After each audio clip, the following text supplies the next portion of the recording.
ಆತ್ಮೀಯ ಕಾರ್ಯಕರ್ತ ಬಂಧುಗಳೇ, ನೋಡ್ತಾ ಇದ್ದೆ ಎಲ್ಲ ಸದಸ್ಯತ್ವ ಅಭಿಯಾನ ಬೆಂಗಳೂರು ದಕ್ಷಿಣ ಜಿಲ್ಲೆಯಲ್ಲಿ ಯಾವ ರೀತಿ ನಮ್ಮ 10 ವಿಧಾನಸಭಾ ಕ್ಷೇತ್ರದಲ್ಲಿ ಇದೆ ಅಂತ ಅಂಕೆ ಸಂಖ್ಯೆಗಳನ್ನು ನೋಡ್ತಾ ಇದ್ದೆ. ಅಂಕೆ ಸಂಖ್ಯೆಗಳು ನೋಡ್ತಾ ಇದ್ರೆ ಸ್ವಲ್ಪ ಗಾಬರಿ ಆಗ್ತದೆ. ಮಾಧ್ಯಮದವರು ಕೂಡ ಇಲ್ಲೇ ಇದ್ದಾರೆ, ಅದನ್ನ ಉಲ್ಲೇಖ ಮಾಡೋದಕ್ಕೆ ಹೋಗೋದಿಲ್ಲ. ಕೆಲವೊಂದು ಕಡೆ ಉತ್ಸಾಹದ ಕೊರತೆ ಕಾಣ್ತಾ ಇದೆ.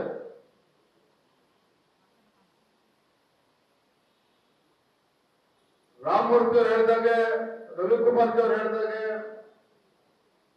ಸದಸ್ಯತ್ವ ಅಭಿಯಾನ ಒಂದು ರೀತಿ ಮಂದಗತಿಯಲ್ಲಿ ಸಾಗ್ತಾ ಇದೆ.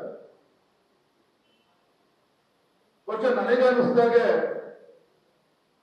ಬೆಂಗಳೂರು ಮಹಾನಗರದಲ್ಲಿ ನಮ್ಮ ಕಾರ್ಯಕರ್ತರು ಉತ್ಸಾಹ ಕಡಿಮೆ ಆಗಿದೆ ಅಥವಾ ಮಂದಗತಿಯಲ್ಲಿ ಸಾಗ್ತಾ ಇದೆ ಅಂತ ಹೇಳಿದ್ರೆ ಅದಕ್ಕೆ ಕಾರಣೀಭೂತರು ವೇದಿಕೆಗಳಿರ್ತಕ್ಕಂಥ ನಮ್ಮ ಬೆಂಗಳೂರು ಮಹಾನಗರದ ಮುಖಂಡರುಗಳು, ಶಾಸಕರುಗಳು ವಿಶೇಷವಾಗಿ.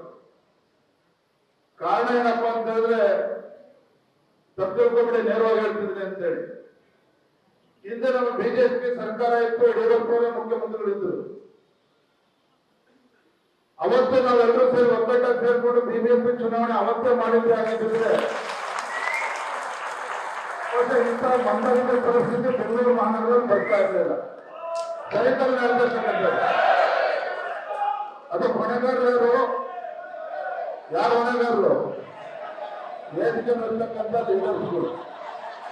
ಗೌರವ ಸಫಲತೆ ಹೋಗಲ್ಲ. ನನಗೆ ಇನ್ನೂ ಏನಾದ್ರು ಬಿಜೆಪಿ ಸರ್ಕಾರ ಇದ್ದಿದ್ರೆ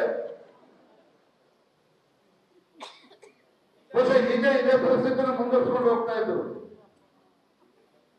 ಅಥವಾ ಹೈಕೋರ್ಟ್ ಚಾಟಿ ತಿಳಿಸಲಿಲ್ಲ ಅಂತ ಹೇಳಿದ್ರೆ ಕಾಂಗ್ರೆಸ್ ಸರ್ಕಾರದವರು ಕೂಡ ಬಿಜೆಪಿ ಚುನಾವಣೆ ಮಾಡ್ತಾ ಇರಲಿಲ್ಲ. ಅದಕ್ಕೆ ಕಾರಣ ಏನಂತೇಳಿ ನಮ್ಮ ಮುಖಂಡರುಗಳೇ ಹೇಳಬೇಕು. ನಮ್ಮ ಗಂಗಯ್ಯನವರು ಇಲ್ಲೇ ಕೂತಿದ್ದಾರೆ, ನಮ್ಮ ಲಕ್ಷ್ಮಣ್ ಅವರು ಇಲ್ಲೇ ಇದ್ದಾರೆ,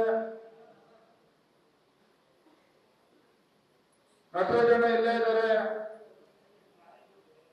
ನಾನು ಕೂಡ ಹಿಂದೆ ನಮ್ಮ ವಿಜಯಕುಮಾರ್ ಅವರು ಜಯನಗರದ ಶಾಸಕರಿಲ್ಲಂತೆ ನಾನು ಕೂಡ ಬೆಂಗಳೂರು ಮಹಾನಗರದಲ್ಲಿ ಯುವ ಮೋರ್ಚಾದ ಕಾರ್ಯದರ್ಶಿಯಾಗಿ ಕೆಲಸ ಮಾಡ್ತಾ ಇದ್ದೆ, ಪಕ್ಷ ಸಂಘಟನೆ ದುಡಿತಾ ಇದ್ದೆ. ನೋಡಿ ಆ ಕಾಲ ಹೆಂಗಿತ್ತು ಅಂತ ಹೇಳಿದ್ರೆ ಯಾವ ಹೋರಾಟಗಳು ಮತ್ತೊಂದಿದ್ದಾಗ ನಮ್ಮ ಯಾವ ಪಕ್ಷದ ಮುಖಂಡರು ಬಂದ್ರು ಅಂತ ಒಂದು ಸಂತೋಷ, ಹೆಮ್ಮೆ ಆಗ್ತಾ ಇತ್ತು. ನಮ್ಮ ಪಕ್ಷದಲ್ಲಿ ಏನೋ ಬರ್ತಾ ಇದ್ದಾರೆ ಅಂತ ಹೇಳಿ. ಕಾರಣ ಏನಪ್ಪಾ ಅಂತ ಹೇಳಿದ್ರೆ ಅವತ್ತು ನಾವು ವಿರೋಧ ಪಕ್ಷದಲ್ಲಿದ್ವಿ. ವಿರೋಧ ಪಕ್ಷದಲ್ಲಿದ್ದಾಗ ಅದೆಷ್ಟು ಹೋರಾಟಗಳು, ಆ ಹೋರಾಟದ ಸಂದರ್ಭ ನಮ್ಮ ಕಾರ್ಯಕರ್ತರಿಗಿದ್ದಂತ ಉತ್ಸಾಹ, ಪಕ್ಷದ ಮುಖಂಡರು ಮತ್ತೆ ಕಾರ್ಯಕರ್ತರ ಮಧ್ಯೆ ಇದ್ದಂತ ಒಂದು ಅವಿನಾಭಾವ ಸಂಬಂಧ, ಜಾತಿ ಅಂತಕ್ಕಂಥದ್ದು ನಮ್ಮ ಯಾವುದೇ ಮುಖಂಡರು ಕಾರ್ಯಕರ್ತರ ಮನಸ್ಸಲ್ಲಿ ಯಾವತ್ತೂ ಕೂಡ ಬರ್ತಾ ಇರಲಿಲ್ಲ. ಯಾವತ್ತೂ ಇಲ್ಲ ಜಾತಿ ಅಂತಕ್ಕಂಥದ್ದು. ಎದುರುಗಡೆ ಬಂದ್ರು ಅಂತ ನಾವು ಬಿಜೆಪಿ ಕಾರ್ಯಕರ್ತ ಅಂತೇಳಿ ಗುರುತು ಮಾಡ್ತಾ ಇದ್ದೇವೆ ಹೊರತು ಅವನು ಆ ಜಾತಿ ಈ ಜಾತಿ ಅಂತೇಳಿ ಅವ್ನ ಜಾತಿಯ ಮುಖೇನ ಗುರುತಿಸ್ತಕ್ಕಂಥ ಕೆಲಸ ಮಾಡ್ತಾ ಇರಲ್ಲ. ಇವತ್ತೇನಿದೆ ಪರಿಸ್ಥಿತಿ? ಎದುರುಗಡೆ ಬಂದ್ರೆ ಅವ್ನ ಒಕ್ಕಲಿಗನ, ಅವ್ನ ಲಿಂಗಾಯತರ, ಅವ್ನ ಮತ್ತೊಂದು ಜಾತಿನ, ಅದೇ ನಮ್ಮ ತಪ್ಪಿಕೊಂಡೆ ನಮ್ಮ ನಾಯಕರ ಮೈಂಡ್ ಸೆಟ್ ಆಗಿರ್ತಕ್ಕಂಥದ್ದು. ಎಲ್ಲ ಒಂದ್ ಕಡೆ ವಿರೋಧ ಪಕ್ಷದಲ್ಲಿದ್ದಾಗ ನಾವು ಮುಖಂಡರ ಮತ್ತು ಕಾರ್ಯಕರ್ತರ ಮಧ್ಯೆ ಅವರ ಸಂಬಂಧ ಅನಾಭಾವ ಸಂಬಂಧ ಇತ್ತು. ವಿರೋಧ ಪಕ್ಷದಲ್ಲಿದ್ದಾಗ ಎಲ್ಲರೂ ಕೂಡ ಚೆನ್ನಾಗಿ ನಡೀತಾ ಇತ್ತು, ಸುಸೂತ್ರ ನಡೀತಾ ಇತ್ತು. ಒಂದು ಹೋರಾಟಕ್ಕೆ ಕರೆ ಕೊಟ್ಟರೆ ಸಾಕು, 10,000 ಜನ ಸೇರ್ಬೇಕಂತಂದ್ರೆ 20-30,000 ಜನ ಸೇರ್ತಾ ಇದ್ರು. ನಂಗೆ ಇನ್ನೂ ನೆನಪಿದೆ, ಯಡಿಯೂರಪ್ಪ ವಿರೋಧ ಪಕ್ಷದ ನಾಯಕರು ಜಯಸ್ಪೇಟೆ ಮುಖ್ಯಮಂತ್ರಿಗಳು ಬೆಂಗಳೂರು ಮಹಾನಗರದಲ್ಲಿ ಹೋರಾಟ ಮಾಡಬೇಕು ಅಂತಂದ್ರೆ ಯಾರು ಕೂಡ ಇರಲಿಲ್ಲ. ಉತ್ತರಾಲಿ ಶ್ರೀನಿವಾಸ ಕರೆ ಮಾಡ್ತಿದ್ರು ಯಡಿಯೂರಪ್ಪ ಗೊತ್ತಿದೆ. ಬೆಂಗಳೂರಿನ ಜನರು ಸೇರಿಸಬೇಕು, ಕಾರ್ಯಕರ್ತರು ಸೇರಿಸಬೇಕು ಅಂದ್ರೆ ಉತ್ತರಾಲಿ ಶ್ರೀನಿವಾಸಕ್ಕೆ ಫೋನ್ ಹೊಡಿತಾ ಇದ್ರು ಯಡಿಯೂರಪ್ಪನವರು. ಇನ್ನು ಕೆಲವು ಮುಖಂಡರು ಫೋನ್ ಮಾಡ್ತಾ ಇದ್ರು. ಒಂದು ದೂರವಾಣಿ ಕರೆ ಮಾಡಿದ್ರು ಸಾಕು, ಆ ಒಂದು ಜಯಸ್ಪೇಟೆ ಸರ್ಕಾರ ಇದ್ದಾಗ ಕೆಬಿ ಪವರ್ ಟ್ಯಾರಿಫ್ ಹೈಕ್ ಮಾಡಿದ್ರು, ವಿದ್ಯುತ್ ದರ ಜಾಸ್ತಿ ಮಾಡಿದ್ರು. ಅವ್ರ ವಿಧಾನಸೌಧ ಹತ್ರ ಸರ್ಕಾರದ ಹೋರಾಟ ಇನ್ನೂ ಕೂಡ ನನ್ನ ಕಣ್ಣು ಮುಂದಿದೆ. ಸಹಸ್ರ ಸಂಖ್ಯೆಯಲ್ಲಿ ಇವತ್ತು ಬೆಂಗಳೂರು ಮಹಾನಗರದಿಂದ ಕಾರ್ಯಕರ್ತರು ಹೋರಾಟಕ್ಕೆ ಧುಮುಕಿದ್ರು. ಮತ್ತೊಂದು ಕಡೆ ಜೆಎಸ್ ಪಟೇಲ್ ಸರ್ಕಾರದ ವಿರುದ್ಧ ಹೋರಾಟ, ಯಡಿಯೂರಪ್ಪ ವಿರೋಧ ಪಕ್ಷದ ನಾಯಕರು ಹುಬ್ಳಿನಲ್ಲಿ ಈದ್ಗಾ ಮೈದಾನದಲ್ಲಿ ಹುಬ್ಳಿನಲ್ಲಿ ಬೃಹತ್ ಸಮಾವೇಶ. ಬಹುಶಃ ರಾಜ್ಯದ ಇತಿಹಾಸದಲ್ಲಿ ಭಾರತೀಯ ಜನತಾ ಪಾರ್ಟಿ ಮೊದಲ ಬಾರಿಗೆ ಹುಬ್ಳಿನಲ್ಲಿ ಸುಮಾರು 2 ರಿಂದ 3 ಲಕ್ಷ ಜನ ಸೇರಿದ್ರು ಹೋರಾಟಕ್ಕೆ ಜೆಎಸ್ ಪಟೇಲ್ ಸರ್ಕಾರದ ವಿರುದ್ಧ. ಯಡಿಯೂರಪ್ಪ ರಾಜ್ಯದ ಅಧ್ಯಕ್ಷರು.